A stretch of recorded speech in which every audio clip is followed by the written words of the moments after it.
In the UGOS Pro system of UGREEN NAS, we define the storage pool created in this device as internal storage, and the storage pool created in other NAS devices as external storage.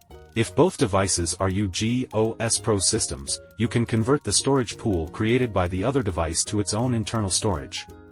In Storage Manager, Hard Disk, select the corresponding hard drive to be converted to internal storage. It is displayed as unused by default. Click the button with the 3 dots on the right, and click Use. In the pop-up window, select Internal Storage to convert the hard drive to an internal storage disk. Confirm the current hard drive information and click Next.